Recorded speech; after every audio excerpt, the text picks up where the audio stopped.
Alors dans l'épisode d'aujourd'hui, je vais parler de l'optimisation audio, que ce soit pour un podcast ou pour une vidéo. Parce qu'en fait, le son de ce que l'on produit est extrêmement important et c'est ce qui permet à quelqu'un de ne pas perdre le fil.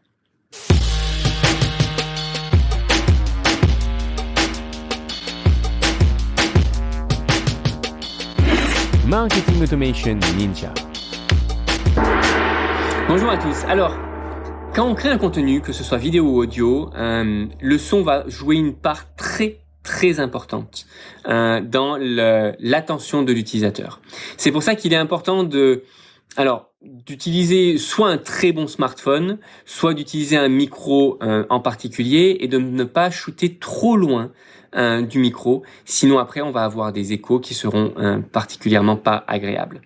Et donc, une fois qu'on va avoir fait ça, on va ensuite avoir besoin d'améliorer le son de notre vidéo, de notre bande son, si typiquement on est sur podcast, pour que ce soit le plus agréable possible pour l'utilisateur final. Alors, plusieurs techniques. Déjà, si on n'est que sur podcast, ce que je recommande, c'est de shooter soit avec un vrai micro. Alors, personnellement, j'ai le Blue Yeti, mais il y en a d'autres qui sont potentiellement un peu moins chers, mais avec un vrai micro au moins à 40 ou 50 euros ou dollars, qui permettent d'avoir déjà une bonne qualité. Deuxième chose, c'est de shooter relativement proche du micro.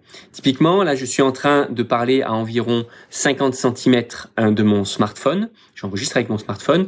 Mais si jamais on se met à parler beaucoup plus proche, typiquement, si je m'approche à environ, comme ça, 15-20 cm de mon smartphone, on voit que le son est tout de suite d'une meilleure qualité. Alors, ça, c'est évidemment pas acceptable pour de la vidéo, mais ça fonctionne relativement bien si jamais vous faites que du podcast. Deuxièmement, le fait de shooter en mode selfie avec un téléphone, une vidéo en mode selfie avec un téléphone, permet, de ce que j'ai pu constater, d'avoir une meilleure qualité, à moins d'utiliser vraiment une application qui soit spécifique à l'enregistrement de podcast. Et il y en a quelques-unes. Je n'ai pas encore trouvé quelle était la plus parfaite, mais il y en a quelques-unes qui fonctionnent relativement bien. Donc ça, c'était pour tout ce qui était d'enregistrement en fait du son. Et une fois qu'on va avoir enregistré le son, il y a aussi des méthodes pour améliorer le son de notre vidéo, le son de notre épisode de podcast. Et pour cela, il y a deux techniques principales. La première, c'est de réduire le bruit. Donc, si vous êtes dans un environnement bruyant, avec peut-être un ventilateur d'ordinateur ou, une climatisation, etc., on va avoir certains filtres qui vont permettre d'analyser la fréquence de ce bruit et de mettre une fréquence inverse, opposée, et donc de réduire ce bruit. Donc ça, c'est une première technique. La deuxième technique pour améliorer le son, c'est de ce qu'on appelle normaliser. Alors, normaliser le son, c'est quoi? C'est d'augmenter le son de la voix, le son que l'on a capté, potentiellement de le compresser un petit peu à son maximum pour qu'il soit le plus fort possible par rapport à la puissance des haut-parleurs qui aura été réglée. Si on a un haut-parleur qui a été réglé à la puissance 10, par exemple, tant qu'à faire, autant qu'on soit réellement à la puissance 10. Alors que quand on va enregistrer une vidéo avec un smartphone, par exemple, comme celle que je suis en train d'enregistrer actuellement, il y a de fortes chances que le son soit qu'à un niveau de, 30 ou 40%, par exemple, de la réelle capacité. Et donc, il va être important de normaliser, c'est-à-dire de réamplifier la totalité de l'enregistrement, potentiellement sur des fenêtres plus ou moins longues, pour s'assurer que l'on utilise réellement les bonnes performances de notre haut-parleur et que l'on n'est pas embêté par un volume qui sera trop bas. Voilà. Et donc, comment faire pour corriger ça? Vous allez avoir plusieurs techniques. Déjà, sachez que chez Marketing Automation Ninja, nous avons la fonction de normalisation.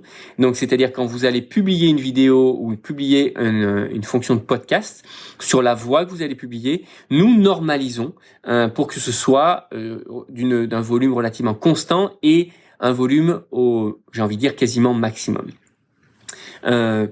Et si vous voulez aller plus loin que cette normalisation-là, vous avez aussi des outils. Je pense entre autres à un outil que j'utilise depuis des années qui s'appelle Auphonic, qui est une plateforme en ligne, donc avec un abonnement également, et qui permet de ne pas seulement normaliser, mais aussi de supprimer certains bruits que l'on pourrait avoir sur certaines vidéos, certains sons, potentiellement des nuisances sonores, que l'on pourrait supprimer ou limiter ou réduire artificiellement en faisant un traitement du son. Ça améliore légèrement, c'est pas miraculeux non plus, mais ça permet de pouvoir avoir une meilleure qualité. Dans la plupart des cas, typiquement le traitement que nous on fait à Marketing Automation Ninja avec notre système, ça suffit dans 99% des cas, et je trouve que c'est suffisant. Mais si vous voulez aller plus loin, voilà, je partage néanmoins la ressource d'Auphonic, qui est une très belle plateforme qui permet d'automatiser pas mal de choses également. Voilà, tout ça pour vous dire, le son, c'est extrêmement important. Si vous avez un son de mauvaise qualité dans vos enregistrements, ça se sentira, ça se ressentira, et les utilisateurs ne voudront pas forcément regarder la vidéo ou écouter l'épisode de podcast en entier. Et c'est pour ça que c'est important d'y prêter attention. Je vous souhaite une très belle journée et je vous dis à très vite pour un prochain épisode.